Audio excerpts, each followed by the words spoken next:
여러분 인생의 운전대를 여러분이 잡으셔야 됩니다. 남에게 휘둘리지 마세요.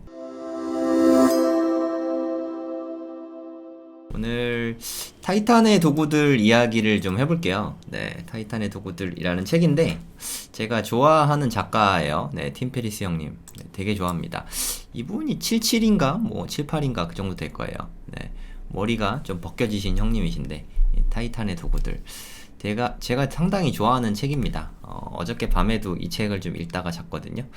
어저께 또 읽다가 이 책은 두께도 좀 두꺼운데 내용도 되게 좀 풍부해요. 내용이 너무 풍부하다 보니까 읽는데 좀 시간이 많이 걸려요. 네, 그래서 한동안은 타이탄의 도구들에 나오는 이야기들을 좀 성공학 컬럼에서 좀 많이 좀 풀어볼까 생각하고 있어요. 좋은 얘기가 너무 많아가지고 또 이렇게 한 번씩 제가 방송을 하면은 또 이렇게 저도 리마인드하고 여러분도 이 책 읽으신 분들 많으실 텐데 한 번 읽고 나도 좀 잘 기억이 안 나잖아요. 그쵸? 같이 또 제 이야기 들으면서 맞아 그랬었지 하면서 좀 깨달음도 있으실 거고 팀 페리스 작가가 쓴 거를 또 저는 제 나름대로 해석해서 여러분께 말씀을 드릴 테니까 여러모로 뭐 서로서로 이득이지 않을까 생각이 들어서 한동안은 타이탄의 도구들을 좀 깊이 있게 좀 다뤄볼까 생각 중입니다. 타이탄의 도구들에서 거의 뭐 서문 수준이죠. 네, 앞에서 이게 한 20쪽인가? 뭐 이쯤에 나올 거예요. 상당히 앞부분에 나오는 이야기인데 요 부분에 대해서 같이 좀 이야기를 해보시죠. 상인이랑 시타르타가 대화하는 부분이 나와요. 대화를 막 하다가 그러면 상인이 시타르타에게 그러면 당신은 나에게 뭘 줄 수 있습니까? 라고 물어보니까 시타르타는 이렇게 말합니다. 제가 가진 것은 세 가지가 있습니다. 저는 생각을 할 줄 알고 기다릴 줄 알고 금식을 할 줄 압니다. 그것이 제가 가진 전부입니다. 라고 말을 해요. 그랬더니 상인이 비웃는 거죠. 아니 그걸로 나에게 무엇을 줄 수 있습니까? 그게 아무것도, 그러니까 거지란 소리잖아요? 네, 저는 가진 건 아무것도 없고, 그냥 생각할 줄 알고, 기다릴 줄 알고, 금식할 줄 안다. 그냥 뭐, 정말, 그냥, 말 그대로 거지인 거죠. 네, 그냥 수도승인 거죠, 수도승. 시타르타의 모습 아시죠? 네, 검색 한번 해서 사진 보여드릴게요. 대략, 요런 모습? 네, 요런 모습이에요. 네, 그냥 정말 깡 말랐죠? 네, 실제로도 이런 모습이셨을 거예요. 먹은 게 없는데, 이렇게 당연히 완전 뼈밖에 안 남았겠죠? 가진 거라고는 아무것도 없고, 이 헝겊 같은 옷. 이게 이분의, 전 재산이었겠죠? 이렇게 푸근한 건, 네, 동양에서만 그렇고, 실제 모습은, 네, 요렇게, 좀 깡마른 모습이 실제, 시타르타의 모습입니다. 이 귀족 출신인가, 왕자 출신인가, 그래요. 네, 고타마 시타르타가, 되게 상류층의 사람인데 이렇게 고행을 합니다. 그러면서 이제 상인하고 이렇게 같이 이야기를 하는 거죠. 이렇게 이야기하고 좀 이렇게 상인이 비웃잖아요. 그 비웃는 상인한테 시타르타가 이렇게 이야기를 합니다. 나는 금식을 한다. 그래서 나는 급할 게 없다. 그러니까 예를 들어서 내가 밥을 먹어야 돼. 그러면 오늘 밥 먹을 거, 내일 밥 먹을 거, 모레 밥 먹을 거 이런 거를 찾으러 다녀야 되고 욕심을 내야 되고 마음이 급해지는데 자기는 전혀 그럴 필요가 없다. 나는 얼마든지 금식을 하면서 참을 수 있기에 내 마음은 늘 여유롭다. 이런 말씀을 하셨어요. 그래서 기다릴 수 있다는 거죠. 와, 정말 현대인들 우리랑은 정말 차원이 다르지 않습니까? 우리는 주가랑 아파트 가격만 조금 올라도 정말 포모가 와가지고 네, 포모, Fear of Missing Out. 그러니까 심지어 내가 잃은 것도 아니고, 내가 돈을 못 벌은 것도, 벼락거지라고 손해본 것 같아가지고, 그렇게 마음이 늘 조급한데, 이분은 그저 기다리고, 때가 올 때까지 그냥 나는 얼마든지 기다릴 수 있다. 이런 여유로움을 보여주는 거죠. 저는 이게 정말 많은 걸 내포한다고 생각을 하거든요. 솔직히 말해서, 우리가 살면서 돈이 얼마 들지 않아요. 주거비 누군가에게는 주거비가 많이 들 수도 있겠지만 저의 경우에는 주거비가 별로 들지 않아요. 네, 주거비가 상당히 소액으로 들고 그리고 먹는 것도 어떻게 먹느냐에 따라 다르겠지만 이분처럼 2주일에 빵 한 쪽 요 정도 수준으로 먹으면 돈이 별로 들 일이 없겠죠. 그쵸? 그러면 또 이 옷 입은 거 보세요. 네, 그냥 헝겊 한 조각 갖고 1년 내내 입을 것 같지 않습니까? 이렇게 먹는 거, 입는 거, 자는 거, 뭐 이런 데 돈을 쓰지 않으니까 시타르타가 급할 게 없죠. 네, 자기가 본인이 하고 싶은 거를 오히려 다 할 수 있지 않나. 그런 상태에, 이런 상태가 온 거를 깨달음이 왔다고 생각을 할 수 있는 거죠. 근데 우리가 생각하면 이게 되게 고통스러울 것 같다라고 생각할 수 있겠죠. 그냥 뭐 먹지도 않고 헐벗고 있고 배고프니까 너무 힘들지 않나, 아 너무 힘들 것 같아, 너무 고통스러울 것 같아 라고 생각하지만, 이분은 그냥 이게 당연한 거, 내가 해야 될 일. 이분 출신이 되게 대단한 분입니다. 네, 왕족 출신이에요. 되게 그렇게 출신도 대단하지만 그런 걸 다 내려두고 가장 힘든 밑바닥의 삶을 이렇게 살고 계시는 거죠. 이게 얼마나 아름답습니까? 그냥 이거를 다 감내하고 인내하고 참음으로써 오히려 더 고귀한 삶을 누리게 된 거죠. 저는 이게 되게 많은 거를 내포하고 있다고 생각해요. 고통을 사랑하라. 이게 팀 페리스 형님이 쓴 다른 책에 나오는 이야기인데, 네, 지금 하지 않으면 언제 하겠는가. 이 책을 보면 고통을 사랑하라, 뭐 이런 이야기가 나옵니다. 그러니까 제가 자꾸 팀 페리스 형님이라 그래서 뭐 개인적인 친분이 있는 척 하는 게 아니라, 저보다 형인데 팀 페리스가 이러면 왠지 좀 건방져 보이잖아요. 물론 외국 사람이긴 하지만. 그래서 그냥 그렇다고 팀 페리스 작가님 하는 것도 좀 이상하고 그냥 형님으로 할게요. 네, 그 정도는 좀 봐주세요. 팀 페리스 형님이 쓴 책인데, 이 책도 상당히 추천드립니다. 지금 하지 않으면 언제 하겠는가. 네, 뭐 제가 늘 하는 소리긴 한데, 왜 지금은 왜 못하죠? 뭐 이런 얘기 제가 되게 많이 하는데, 저랑 좀 제가 이분의 영향을 받아서 그런 건 아닌데, 그러니까 좀 2017년인가 18년인가 이때부터 이분 책을 읽기 시작했거든요.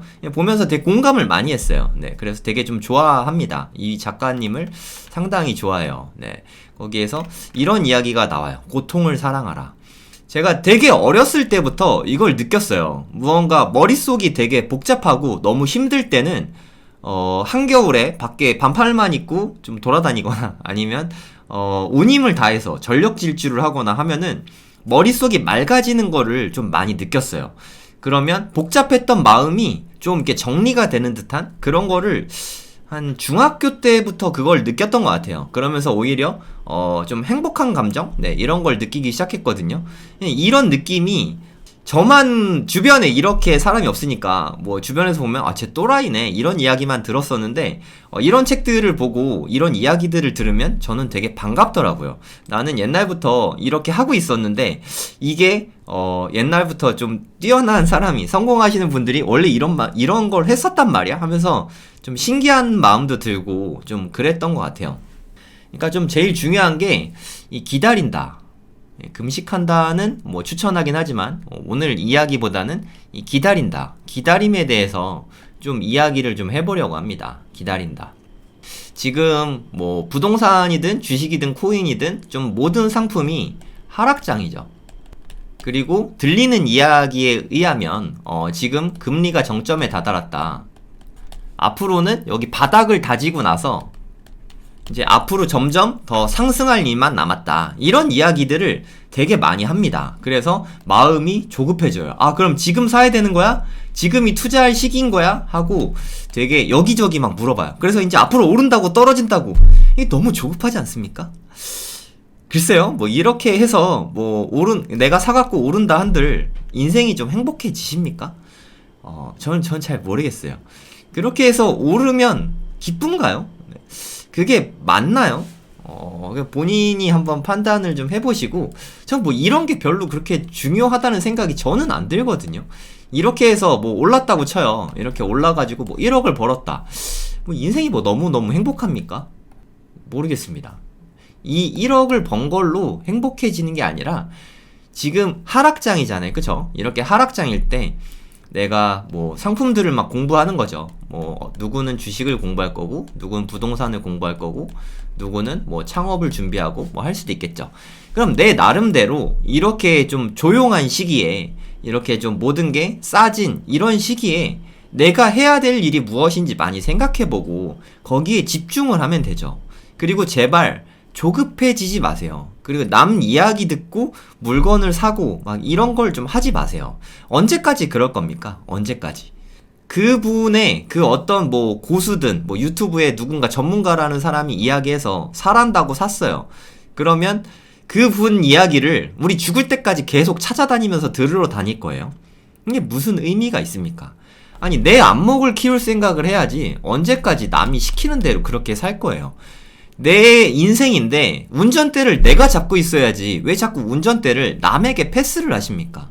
그분을 정말 믿을 수 있어요? 네, 그분이 믿을 수 있다고 확신하십니까? 세상에 내 맘대로 할 수 있는 건 나밖에 없어요. 그리고 심지어 나조차도 내 모든 걸 다 컨트롤할 수가 없어요. 안 아프고 싶지만 늘 아프고, 욕심 부리지 않고 싶지만 욕심 부리고, 내 맘대로 안 되잖아요, 사실. 그죠? 그러면 나조차도 컨트롤 못 하는데 남이 시키는 대로 그렇게 따라만 하면 내 인생은 대체 어디 있습니까? 그럼 허겁지겁 살게 되죠. 인생을 허겁지겁. 허겁지겁 사는 삶에서 행복이 있을까요? 이건 좀 욕심이지 않을까요? 내가 하루하루를 허겁지겁 되면서 남들에 휘둘리면서 이렇게 살아가는데 행복하다? 불가능한 거 아닙니까? 저는 그렇게 생각하거든요. 행복 지수가 높으려면 일단 자기 결정권이 높아야 돼요. 많은 분들이 뭐 경제적 자유 뭐 이런 걸 꿈꾼다고 이야기하잖아요. 이 경제적 자유는 제 생각에 자기 결정권에서 온다고 생각해요. 내가 현금이 혹은 자산이 얼마가 있냐, 이게 경제적 자유를 가져다 주는 게 아니에요. 경제적 자유잖아요, 자유. 남이 시키는 대로 끌려가는데 그게 무슨 자유입니까? 내가 원하는 대로, 내가 진짜 원하는 그 삶대로 살아야 그게 자유 아닙니까? 이렇게 자유가 있어야 자기 결정권이 충분히 많다, 이런 게 자유로운 삶이잖아요. 그쵸? 저는 제가 뭐 의도한 바는 아니지만 어렸을 때부터 뭐 부모님이 저한테 뭐 이렇게 터치를 많이 안 하셨어요. 네, 가정 형편 때문에 뭐 여러 가지 이유로. 저는 그냥 제가 살고 싶은 대로 그냥 마음껏 살 수 있는 자유가 상당히 어린 시기부터 있었거든요. 되게 상당히 정말 어렸을 때부터, 대략 한 중학교 때부터, 심지어 초등학교 때부터 네, 이런 것들이 있었어요. 그러니까 중학교 때부터 저는 그냥 제가 하고 싶은 대로 무엇이든 할 수 있었어요. 단 돈은 없었죠. 돈은 없었지만 내가 하고 싶은 거는 무엇이든 할 수 있었어요. 그래서 저는 어렸을 때부터 돈 없이 할 수 있는 것들에 대해서 연구를 되게 많이 했어요. 시타르타는 되게 고차원적으로 되게 고행을 하며 엄청난 수행을 하셨죠. 네, 이분과 비할 순 없지만 이분보다는 훨씬 쉬운 것들이었지만 저 역시 돈이 어차피 없으니까 돈 없이 재밌게 할 수 있는 거, 돈 없이 뜻깊은 일을 할 수 있는 것들을 나름 많이 찾아다녔습니다. 저는 이게 좀 되게 중요하다고 생각해요. 그래서 저는 돈 없이 노는 법을 되게 많이 알아요. 등산도 다닐 줄 알고요. 그 다음에 뭐 버스비 정도 들여서 버스 투어도 할 줄 알고요. 네, 중학교 시절입니다. 버스 투어가 너무너무 재밌었어요. 저는 서울 살았으니까 그냥 아무 버스나 타고 그냥 종점까지 갔다가, 그러니까 순환버스를 해서 종점까지 갔다 또 제가 탄 대로 다시 내려주거든요, 보통. 그래서 한 바퀴 이렇게 삥 돌아오면 서울 시내 구경하면서 저는 정말 많은 생각들을 했어요. 지나다니는 사람들도 구경할 수 있고, 그냥 내가 생각하고 있는 거, 나의 삶, 이렇게 나와의 대화 시간을 가질 수 있는 시간이 정말 충분했던 것 같아요.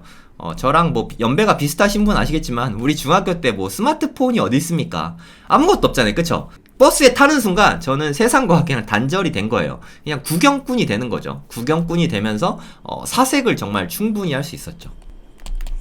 그리고 공원에 가거나 서점에 가서, 지난 시간에도 얘기했죠. 네, 서점에 가서 무료로 서서 책을 보거나, 이렇게 저는 공짜로 할 수 있는 일들을 정말 많이 했어요. 고등학교에 간 다음에는 대학 투어를 많이 했습니다. 가끔은 친구랑 같이 가고 대부분은 혼자 다녔어요. 그래서 그냥 우리나라에 좋다는 대학들은 저는 다 가본 것 같아요. 서울대 엄청 많이 갔죠. 고대 너무 예뻤어요. 네, 그 정문에서 보는 그 풍경이 너무 아름다웠습니다. 연대 거기 너무 많이 가봤어요. 고등학교 때 저는 좀 여름 같은 때는 저 이렇게 고등학교 때 질풍노도의 시기를 좀 많이 보냈거든요. 네, 이때는 그냥 뭐 서울대에서 노숙한 적도 있어요. 연대에서도 노숙한 적이 있고, 서울대랑 연대에서 노숙을 한 적이 있어요. 뭐 어디서 노숙을 하냐고요? 그냥 건물 밑에서. 또 그날따라 좀 비가 왔어요. 네, 서울대에서 그냥 여기서 오늘은 그냥 좀 밤을 보내야겠다. 혼자서 그냥 학교 안에 그냥 그 있는 느낌이 좋았어요. 또라이라니까 또라이. 네, 고등학교 때 서울대에 있는데 그날따라 비가 오는 거예요. 여름인데 그 반팔만 입고 있는데 비가 오고 바람도 엄청 부는 거예요. 진짜 너무 추웠어요. 건물은 다 문이 잠겨 있더라고요. 건물 문만 열려 있었어도 화장실에서 좀 따뜻하게 잘 수 있었을 텐데, 이 좀 아쉽죠. 네. 그래서 이렇게 이러면서 그냥 고생을 엄청나게 했죠. 네, 직사게 고생했죠. 네, 버스도 끊겨가지고 집에 갈 수도 없고, 지금 같으면 걸어서라도 갔을 텐데, 뭐 그때는 달리기를 잘할 때도 아니니까. 네, 너무너무 추웠어요. 네, 너무너무 춥다가 아침에 이제 새벽에 이제 날이 밝고 나서, 편의점에 가서 컵라면을 하나 사 먹었거든요. 컵라면에 뜨거운 물 버서 이렇게 먹잖아요. 그게 정말 찐 행복이더라고요. 밤새도록 비바람에 막 시달리다가 아침에 먹는 따뜻한 컵라면 하나? 그때의 행복은 진짜 그 무엇과도 비길 수가 없는 것 같아요. 네, 그리고 집에 갔죠. 뭐 별거 없었지만 그냥 서울대에서 하루 잔 거죠. 네, 연대에 있을 때는 잠은 안 왔던 것 같아요. 네, 하여튼 뭐 이런 것들을 했습니다. 뭐 별거 있나요? 돈 안 쓰고 한 거잖아요, 다. 근데 저는 이게 누가 시켜서 한 거 아니잖아요, 그쵸? 자기결정권, 정말 극단적인 자기결정권이 저는 정말 어렸을 때부터 있었던 게 행복이지 않을까? 저는 그렇게 생각해요. 여러분도 여러분의 인생에 운전대를 누가 잡고 있는지를 한번 생각해 보세요. 여러분 인생의 운전대를 여러분이 잡으셔야 됩니다. 남에게 휘둘리지 마세요. 누구 탓하지도 마시고요. 다 내 탓입니다. 무엇이든 잘 돼도 다 내 덕분이고요. 안 돼도 다 내 탓이에요. 탓은 나만 탓할 수 있어요. 남을 탓하는 것 자체가 되게 의미가 없습니다. 그 사람하고 관계를 맺은 것부터가 내 잘못일 수 있죠. 부모 자식하고 형제 외에는 다 내가 선택해서 대부분 관계를 맺는 거잖아요. 다 무엇이든 내가 다 조절할 수 있다고 생각을 하시고, 우리가 생각하는 것보다 할 수 있는 게 생각보다 되게 많아요. 네, 내가 영향력을 미칠 수 있는, 자기결정권이 미칠 수 있는 범위가 정말 넓으니까 주어진 대로 살지 마시고 내가 원하는 대로 삶을 사시도록 그렇게 좀 노력을 하시면 좋겠습니다. 그리고 타이탄의 도구들 앞으로 계속 같이 이야기 많이 해볼 테니까 관심 있는 분, 그리고 아마 대부분 서재에 꽂혀 있으실 거예요. 없으시면 뭐 한 권 사시는 것도 괜찮고, 타이탄의 도구들 읽으면서 앞으로 제 방송 들으시면 더 재밌을 거라고 생각합니다.